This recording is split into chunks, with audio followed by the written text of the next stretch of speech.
welcome back to my channel. Welcome back to my channel, guys. For everyone who's new here, welcome. My name is Seoka and this is my YouTube channel. Please remember to like this video, also subscribe, as well as put your comments down below so we can engage in the conversation for today. So today I have something very special.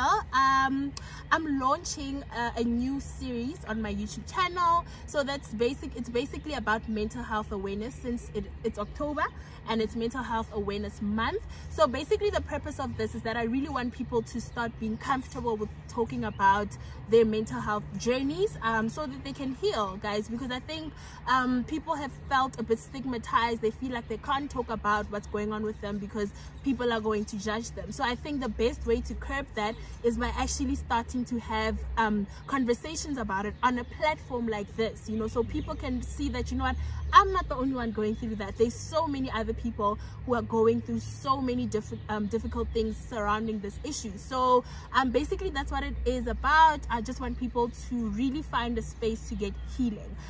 So today, as you can see, hello, yes, I've got a special guest. This is Koketso. I met Koketso 2 years ago. Yeah, so she's been helping us with our TRR project. So she's definitely someone who's very close to my heart. Very, very close. She's very close to my heart. We really have built a relationship since then, and she's obviously shared a lot of the challenges that she's had with me. And I called out the other day and I said, girl, I think people need to hear your story, so can you please? And she said, I'm there, girl, just tell me the date and the time. So we're really going to just hear her story today, and I hope that you can find healing. I hope that you can resonate with parts of her story, and that it will really encourage you to walk your journey towards healing. So let's get into it. Hey guys, my name is Koketso Mculu and I am a mother, a friend, a sister, and a God-fearing woman. Yeah. So, and I grew up in Pretoria, and yeah, that's pretty much, yeah, that's it. Okay, yeah. Koki, so when I spoke to you and I said if you had to define your mental health journey, what would it be? You know, you told me that you suffered from postnatal depression. So I think personally, because obviously I haven't had the experience of motherhood, I'm not too well versed about it. I'm not too familiar what it is. So can you just tell us more about your journey, your story, how it came about, and how you actually knew that, okay, this is what was going on with me? Yeah. It's quite interesting. People get confused. What is postnatal depression? Yeah. So postnatal depression is basically you and your thoughts, fighting your thoughts, and just talking to yourself and saying negative things. So there's nothing positive that comes out of depression. Yeah, right. So it's common. Okay. It really is common. It happens 1 out of 10 women every year after giving birth. Okay. So basically postnatal is after giving birth, then that's where you actually get diagnosed with depression. So a lot of people get confused. There's depression and there is postnatal, and there's also baby blues. Okay. Those are two different things. Oh, totally different. So I would have thought it's like one thing. It is not. Okay. It is not. So when you have baby blues, it's basically anxiety, normal anxiety that every woman experiences. It's normal. You have to go through that. Okay. There's no way you can. But what would you say like some of the emotions are with baby blues? Like, we're trying to distinguish the two. Yes. Yeah. So baby blues, you just cry. Okay. You just cry along with the baby. Anxiety as to, this baby is going to fall. This baby, like, you want to be so perfect. You don't want to let go of the baby. You want to hold the baby in a certain way. You feel like this baby has to be protected. Yeah. And you always cry. Now when the baby cries, you cry along. Okay. You don't know what the baby wants, you cry. Now the baby is hungry. You don't know what the baby wants, you just cry. What do you want? Yeah. Now that's baby blues. Okay. It's normal. It happens from 1 to 2 weeks after giving birth. Okay. Yeah. It cannot go further than that. Yeah. Okay. If it does, it's depression. Oh. Yes. Oh wow. Right. And then depression. Now this is a serious one. Most people are in denial. I was never true to the fact that I'm actually depressed. Okay. Although I diagnosed myself. Yeah. But I had this thing out, you're not something, depressed. yeah. But something told me you are depressed, you know. So yeah, so depression, it comes with sadness. Those are the symptoms. Sadness. You isolate yourself from people. You cry along with the baby, but this time you just cry even when the baby is not crying. Yeah, you just want to be by yourself now. Even when your family is around you, you just cry. You just want to sit on your own. You don't want to do anything. You just want to sit with your baby and just like be miserable with your baby. Yes. And now the disadvantage of that is because the baby senses the emotions, and now the baby also is not necessarily depressed, but it's not a happy baby. Exactly. The baby just cries. When you pick him up, he cries, but when the other person picks him up, at least he can be okay. So that's what I experienced, you know. And I was losing concentration at school. Remember, I was only 16. Yes, actually I think we should go into that, you know, because that's definitely something that I think is very crucial to your story, because you were quite young. And I mean, imagine now experiencing, it's like so many emotions at the same time. You're a new mom, and you're young as well, and there's just so much that, you know, you kind of have to deal with at the same time, you know. So I don't know if maybe you can kind of tell people like what was going on in your mind for you at that time, considering that you were so young as well. You know, could that have fueled the postnatal depression? Definitely. I feel like it did, because I was 16 and I was just a high school girl. I was supposed to enjoy my life, go out with my friends and do all those things, but I was pregnant, you know. And at first I was like, okay, no, I'm pregnant, so what? People get pregnant. But as you go along, you actually feel it. Now it hits you that I'm really pregnant. Now I can't go out. You lose friends, people that chat, talk to you, talk bad things about you.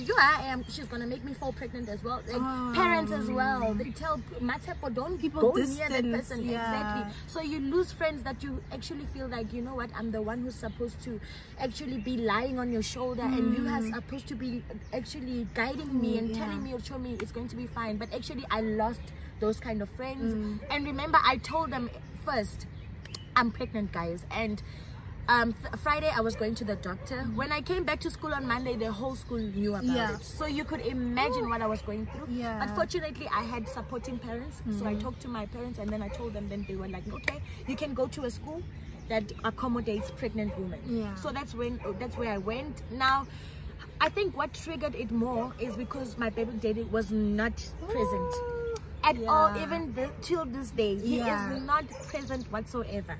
That time I couldn't speak to my parents about that. You know, because what do you say? What do you say to a parent? So I was like, okay, this is what I'm going to deal with on myself, by myself actually, and I'm not going to need anyone to babysit me or to spoon feed me. This is me. This is what I got myself into, and I need to take myself out of it. Yes. So yeah, that's when I realized that lack of concentration in class. I couldn't concentrate. I had anxiety, worried if my mom could take care of my child, because I felt like I was the only person at that time who could actually take her. I felt like, yo, my mom, what is he doing? Is she capable? Is she, you know? Then I realized, oh no, man, I'm really depressed. So at class there was a topic about postnatal depression. A teacher was talking to us about it, because remember, we are pregnant parents then. And then he's like, no, some of us were pregnant, some of us had already delivered. And then I'm like, I need to Google this. I feel like all these symptoms, these are 90% of what I'm going through. I need to Google this. And then I did. I Googled it and I saw 90%. I even cried while reading the symptoms. I'm like, okay, I'm depressed. So I started gaining weight. The sad thing about me, I'm an emotional eater. So I gain weight every time I'm going through something. So I gained a lot, and then I went to the doctor. He gave me sleeping tablets to finish before 30 days or after. So that was the treatment that he gave me. And those tablets, like, I finished them I think 2 weeks, and then I went back and I'm like, I need more. Overdosing. I was overdosing. And I know actually sleeping pills actually do that. I've stopped taking them because like you literally for the first week they are so strong. One is strong, and then so after that you realize that okay, you start waking up every hour, then you take more. So sleeping pills are like no, I don't advise anyone to take sleeping tablets.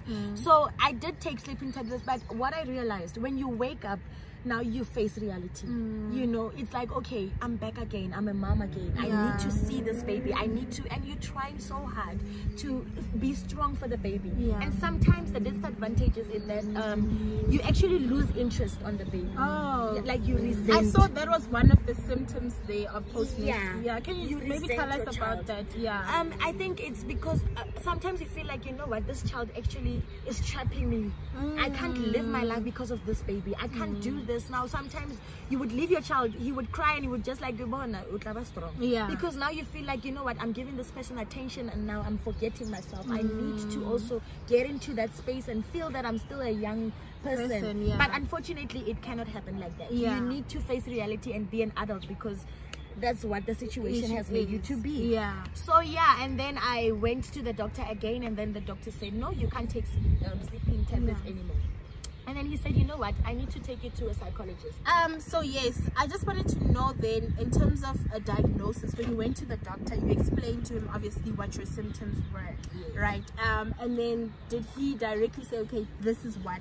Did he confirm a diagnosis for you, or did he just say, okay, I'm giving you a referral letter, off you go to the psychologist? No, funny enough, my GP, we are very close, so I can say anything to him. He's like a friend, a brother, everything to me. So when I told him that, and he was like, yeah, I knew it, you are gaining a lot of weight, so I'm going to refer you to someone. Unfortunately, I cannot speak to you. I am not a professional with that. So I'm like, okay, send me to somebody, because at that time I felt like, you know what, can just somebody just come and heal me. I felt like it was just something, someone just come literally and just pour something and then you forget. And how long after the baby was born was this, like, in terms of going to the psychologist at least? I think it was about when he was 8 months. So this went on for quite some time, and I was quiet about it. So, but I'm a person who likes to speak to myself, so I'd stand in front of a mirror and, you know, counsel myself, give myself a therapy. But it's not enough, you know. I would act like a psychologist. I'm like, girl, you need to get this in order. But I would cry again, you know. And so when he said I should go to a psychologist, I did go there, one session. And when I got to that psychologist, she was like, no, you need to, she was an old woman. Now she's starting to explain to me what depression is. And I'm like, yo, old Lombora. It's a lot. Like, you are too old, you can't understand. And by the time you said you felt in denial. Because you mentioned this in the start, that like being in denial about like, the situation. Depression, I mean, we are black. What is depression? I want us to actually talk about that. Like, what is it, like, with us black people continuously, like, thinking that depression is just not something that we are prone to. It's not something that we can be exposed to. Like, what is it? Like, I think that's the problem. I think it's because how we were raised. Our parents would say depression and now that's a problem, because now we're really going through depression. I think if we start communicating with our parents, and our parents must actually understand that this life has taken a huge turn. You know, it's time for them to actually put themselves in our shoes and actually realize that depression is real. But I feel like it's taught us now, the new generation, we are actually teaching others to go to psychology, to therapy. Now it's growing. It's one thing we are outgrowing. It's not. People should go to therapy, guys. Even if you're not depressed, even if you're feeling like just go take therapy, guys. Make it a norm. You know, normalize. These people are here to help. So I think, okay, another question I'd want to know, because you said it lasted 8 months. So then, by the time you went to the psychologist, so then in terms of healing, how long did it take before you like had completely felt like, okay, you know what, I think I have overcome that storm? This is a funny one. My depression lasted for 2 years. Oh no. Mine lasted for 2 years. Remember, I only went to a session for only once. I never went there again. Because I'm like, this old woman, what is she going to say? She doesn't understand. And that's the problem with us, because I think we're so inconsistent with therapy as well. It's like we think, I'm gonna go now and then I'll go in 6 months, because I used to do that, and then I didn't understand why I'm not healing. I feel like, no, honestly, I'm not saying I'm against therapy, but I feel like even if you go to therapy, you need to tell yourself that I'm going there to heal, and this is because I want it. Don't let anyone force you to do that. To do it. At that time, I was not willing to do it.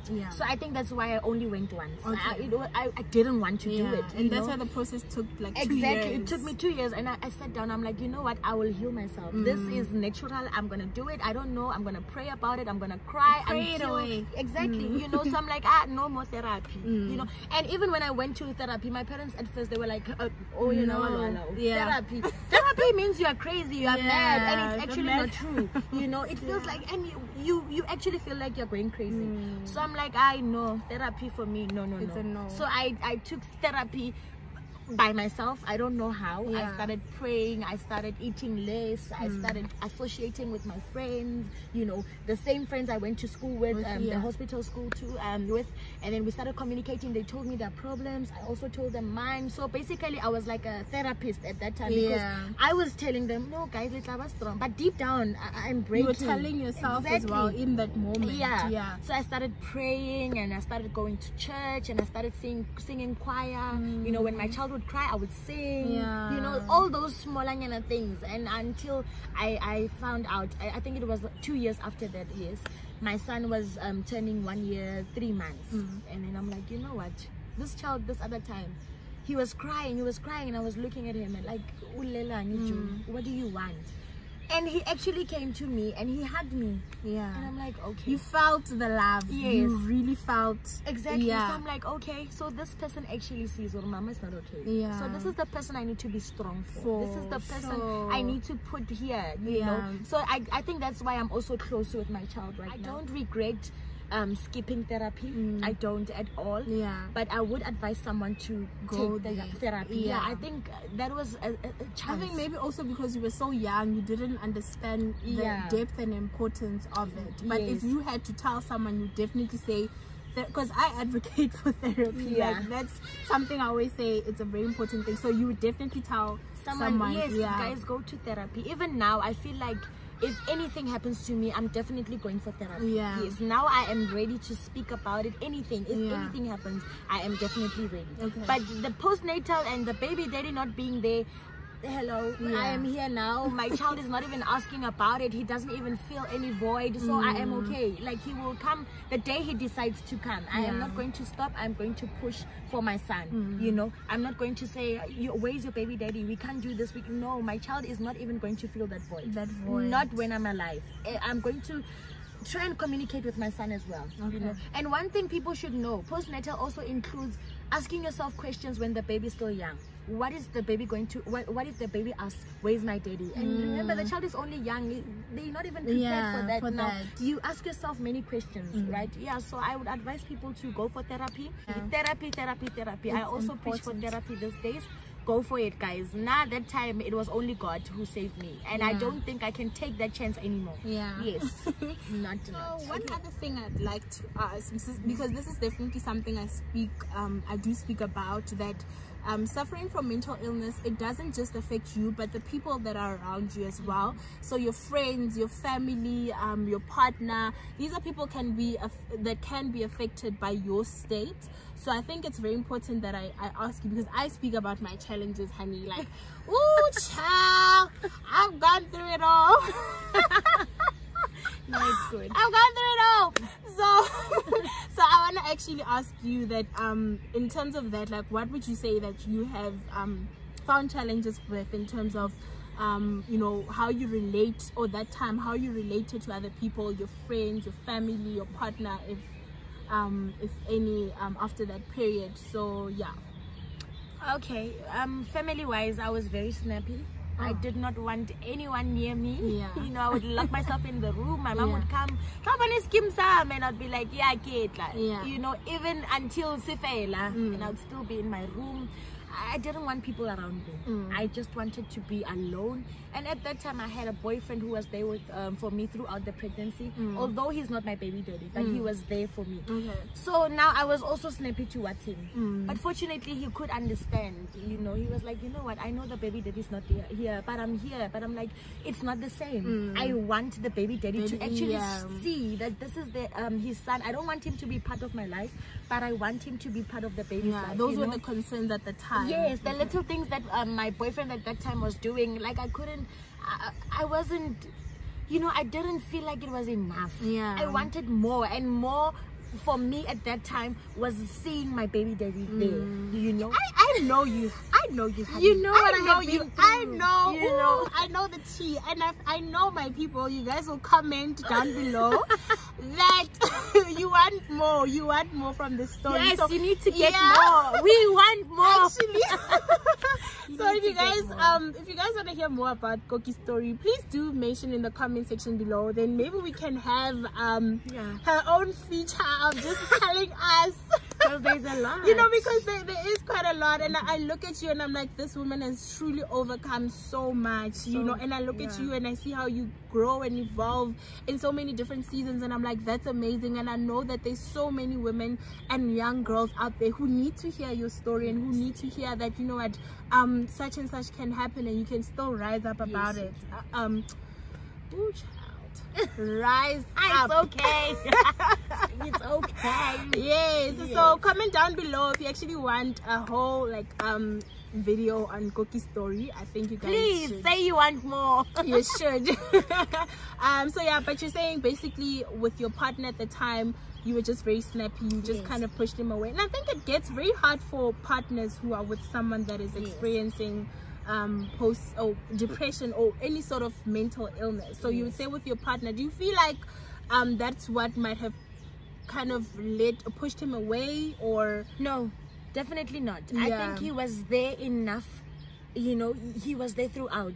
I think when we separated, I was already I already had overcome depression at that time. And that was just a decision that we both made. You know what, I think it's both, if it's best if we take our separate ways. So all right, finally I just want you to just to say something, parting words actually, for someone out there who is experiencing postnatal depression, who's currently going through that, or any sort of, you know, mental illness. What are your parting words, basically? What advice, what, you know, what can you tell our viewers? So guys, postnatal it's normal, ne? Get that in mind. It's normal. You are not crazy, you are not mad, you don't have a disability. It is normal to go through that, okay? So what you need to do is Google, go to a doctor, find out what exactly are you depressed with. Is it postnatal? Is it something else? Get to find what exactly is the cause so of you the can depression. deal with it. Yes, don't diagnose yourself and don't let people diagnose you. Get to the root of the problem. Get to understand. Have an interrogation with yourself. Speak to yourself and ask yourself, for sometimes things, they don't excite you anymore. If you used to read the Bible, now you're starting to lose interest. You need to find out why. You know, there's something that's dragging you out of that, and you need to understand what is that. So basically my advice to you guys is, don't feel embarrassed to speak about it.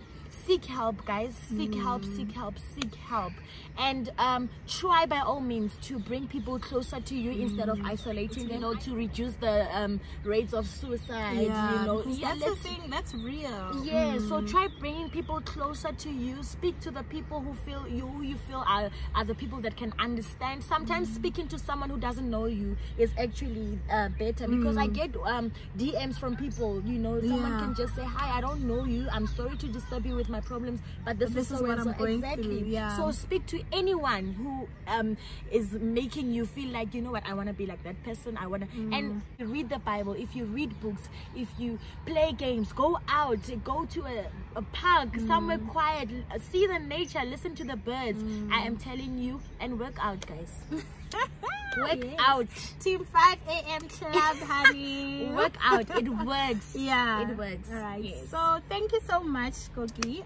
Thank you so much for coming and honoring the invite and just speaking to people and sharing parts of your story, which I think is so profound for the purpose of what we're trying to do, for the purpose of Mental Health Awareness Month. I think it's really amazing, and I know someone out there is going to look at that and say, you know what, there's healing, you know, and it's possible.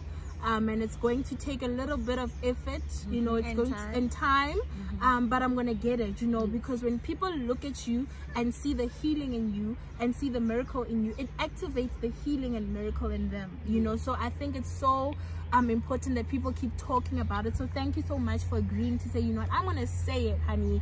I went through Anytime. this, you know. Anytime. Yeah, so thank you so much. So guys, that's it for today's video. I hope you guys really enjoyed it. Remember to like this video, remember to subscribe as well. Again, comment down below if you want some more tea. Say yes to the tea, baby. Yeah. So yes guys, and I will see you guys on the next episode of the series. So yeah guys, bye.